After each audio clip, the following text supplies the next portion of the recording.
Hello everybody, welcome back to Screenstars and welcome to another PlayStation review. Today I'm taking a look at Autopsy Simulator for the PlayStation 5. Now this was released very recently on the PlayStation Store. I was immediately interested, number one, because it was a simulator game and I like to cover them on the channel, and I usually like playing decent quality simulator games. I can find them quite relaxing. And number two, this was quite a unique concept. I'd not seen anything like this before, certainly on the PlayStation anyway, not that I can remember. Now, this is priced in the UK at, I think it was around £25, but I got it for about 20 because you got a discount for being a PlayStation Plus member. So there is that out there. If you guys are PlayStation Plus members, you'll get a discount on this one. And my initial reaction was that felt overpriced. And maybe that's because I'm used to kind of playing lower budget simulator games. However, when I put this on, this surprised me. It's got like Team 17 behind it, sort of thing. So it's got some decent production values going on in it, and it's, you know, quite a lot of polish going on with it as well. And what you get here is a single player game, and you get really two modes to go at here. The first mode really is the story mode. And it's quite an immersive, dark, melancholy story where you play a character called Jack. He is a medical examiner at the local morgue, sort of thing. He lost his wife about a year previously. There's also a storyline with a serial killer that he helped put away that has just escaped from prison. There's a lot of narrative stuff going on with this guy. He's obviously very, very depressed. He's very down. He's very low, and you see the autopsies through his eyes, in a sense of you are him doing autopsies on different people. He kind of narrates it because he's filming it for his students, because he obviously lectures at the local kind of medical hospital sort of thing. So you go through this whole thing, you set up the camera, you start the autopsies, and then the story then continues. Once you've done your autopsy, you leave, you get in your car, you go home, you answer the phone, and then interact with the other like story elements that are happening here. It's actually quite well done, this, and it adds another dimension to just going in and doing autopsies and then doing the next autopsy and then doing the next autopsy. It breaks it up quite nicely, and it's got some strong voice acting, some, you know, quite interesting writing, and it's quite immersive and quite dark. It's almost borders on horror in regards to the story it's telling.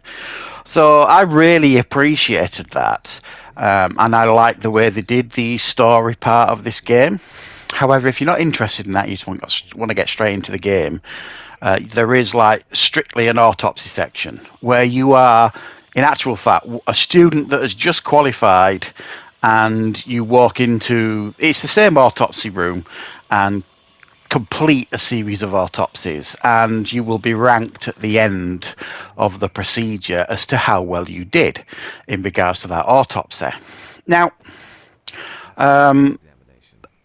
how the autopsy works, I mean, it all sounds very dark, really, doesn't it? Quite gruesome. And to be fair, it doesn't really hold any punches. As you can probably see, it blurs out like the private parts on people, on men and women, which, you know, is, I think, appropriate, certainly. But it is very, very graphic, and it follows the line of an autopsy. I mean, don't get me wrong, I've never done an autopsy, of course, but it feels very, very realistic. Initially, you've got to put your PPE on, your personal protective equipment, you put your apron, your gloves on. Then you've got to read the police report of what they're saying, which will give you some clues on where to look in regards to the autopsy. And the idea of the autopsy is that you've got to find like a cause of death, pinpoint a cause of death. So first things you've got to do is take a picture of the body, the full body. Then you've got to go around the body and take pictures of all like the cuts, bruises, lesions, anything that's out of the ordinary, you know, head injuries. You've got to take pictures of them and then pin them on the board. Then you've got to you use a UV light, go over the body, see if there's any more bruises that you're not aware of. Then you've got to basically do like a test where you're lifting up the hand and what have you, see if they've got rigor mortis. Then you got to get down to it basically. You've got to saw the skull, open the skull up, get the brain out, check the brain for injuries. You could take it over and cut it up the brain, see if there's any issues or injuries within the brain. Then you would cut open the body, and then you've got to cut out the ribs, and then go after the innards one at a time, like the heart, the lungs, the kidneys, so on and so forth. And you look at them all. And then you could take them over, cut them all up, see if there's anything there, the stomach as well, see if there's anything inside the stomach. And all the time you're doing this, you're kind of writing things on your clipboard. And it's like you're like a detective, really. You're trying to find the cause of death. So sometimes as well, you're going to have to take blood tests, blood samples, put them in this machine, and then do like tests on the blood and the samples to see if there's alcohol in the blood or anything like that. It's actually much more detailed than I expected it to be. And each procedure that you do, it's like a little mini game. So if you're slicing up an organ, you've got to kind of move using the right controller, move along this thing carefully to slice it up. And if you make a lot of mistakes, then you'll bugger it up, sort of thing. Same with sawing the skull. It's a little mini game. They're all like little mini games. None of them are overly challenging, but it kind of feels quite immersive also at the same time. And then, you've got to kind of conclude. By the end, if you've done your autopsy correctly, it will kind of... Now, with the story mode, it kind of holds your hand a little bit because he's kind of narrating it in his head as to what he thinks going on. So that kind of makes it a little bit easier. But in the autopsy mode, it is really your choice. You've got to kind of eliminate things and then determine a cause of death at the bottom of the clipboard, and then put the body away, and then you get your score at the end. And it feels quite good when you do an autopsy in autopsy mode and you come back with like a decent score. And that, for me, because what I did is I completed the story mode first, so I'd got used to how to do autopsies and all that kind of stuff. And then when it came to the autopsy mode, I was kind of a bit of a veteran at doing autopsies. I kind of knew what I was doing to a large degree. It felt a bit weird because you weren't kind of talking yourself through it. But at the same time, also it had your teacher, which is Jack from the story mode, kind of talking to you over like a recording that he did earlier, sort of thing, explaining the different procedures or the different processes of the autopsy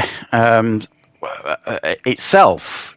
So you do get a little bit of help in the autopsy mode, but ultimately the decisions are yours and what routine you do the autopsy in, really, sort of thing. There's a certain way you should follow it, and a certain way, that if you do things like such and such, if you do like take the blood first or without doing the organs and stuff, it could potentially harm the autopsy end result, sort of thing. So very, very good. I was much more impressed with this than I expected to, and that's probably because I am used to playing lower budgeted, as I've said, autopsy simulator games. The story mode impressed me greatly. I thought it was very, very good, very immersive. At times it was frustrating because it was quite dark all the time in the story one, and you couldn't see what you were doing sometimes. And that's probably my biggest complaint of the story mode, is that the fact that it's too dark. It probably could have done with giving you a torch or something like that, because I did, and I know they were going for that immersive thing and trying to get the atmosphere up and all that kind of stuff. But for me, it did get a little bit frustrating at times. It didn't spoil the game or anything, but it was good, and I liked the story and how it was going. And I found the game actually quite a pleasant surprise. So I mean, it really does depend on. I mean, is this sort of a game that would interest you? I'm not saying it was a game that I've thought about and thought, oh, I would love an Autopsy game. But I'm actually glad I played it, because this genuinely quite surprised me. The production values are excellent. The voice acting's of a very, very good standard. I enjoyed the story mode. I found it very immersive, and the on its own Autopsy mode as well I found to be quite fun and rewarding too. So I'm giving this a solid 7 out of 10. It's quite a niche game, obviously, but for those of you that would be interested in this, I don't think you'd be disappointed. I enjoyed it, so thank you very much for joining me for this review.